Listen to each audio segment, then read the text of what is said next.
Yeah, it's Saturday morning and it's a bit hazy, it's a bit chilly. I'm out here as usual, walking and talking, thinking about the day's events, the week's events.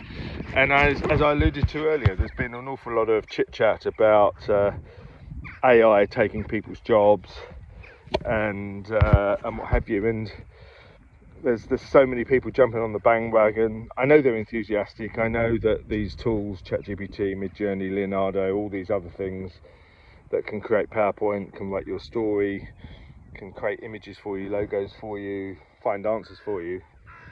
But as I said in the first chat, that you should that sets these conversations up is the source data.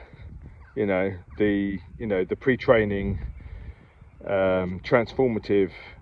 It's the source data is unvalidated, it's unchecked, and GPT works on the basis of software that has just got innate bias.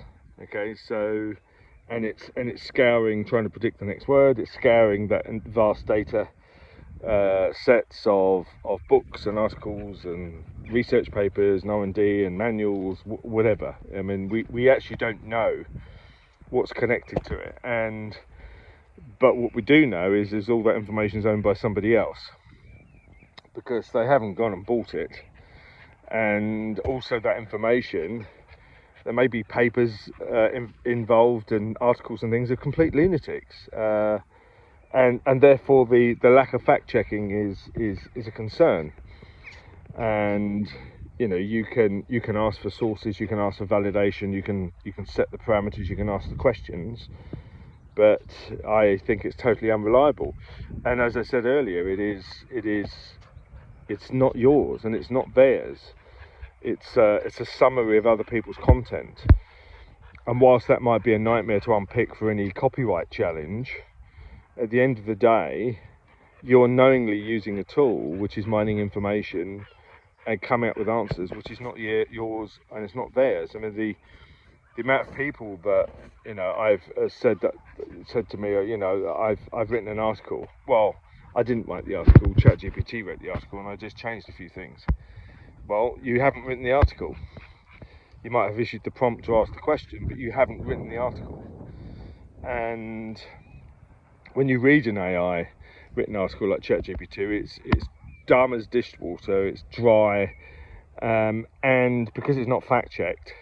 And it looks very sensible. It's very articulate, and if you keep asking the question more detail, which I often do, it does just start drilling down, and it comes up with a lot of repetitive stuff, but it does drill down. But yeah, it's not very good.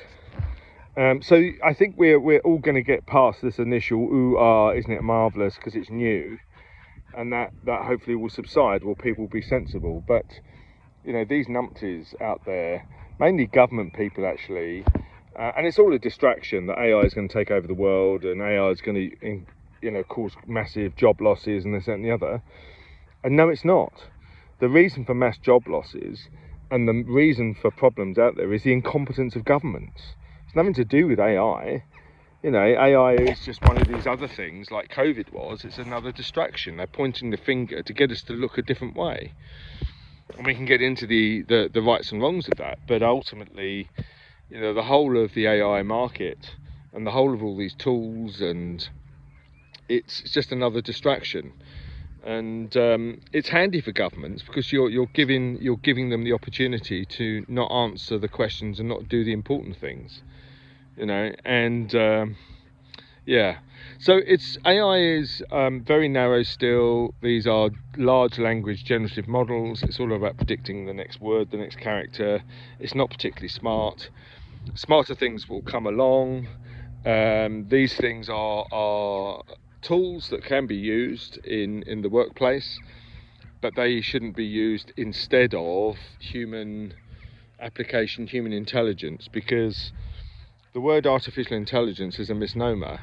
The software is not intelligent, and there's lots of people who say, oh well, it's alive and it's becoming sentient and stuff. Well, yeah, maybe that's their opinion, but at the end of the day, it's software code that works on electronics and electricity, and it involves CPUs and chipsets, it involves input-output, it involves binary, it involves, you know, compilers and languages and applications which are built on software which has been designed and programmed by humans, and humans add their bias. It's just a natural, you know, thing that they do. You know, the bias is not necessarily a political bias or a hate bias or any other bias. It may be not knowingly negative or positive in the bias, but the bias might actually be around, you know, the borders, the parameters. And it may be something simple where you say, programming, well, if you can't find the information, you can't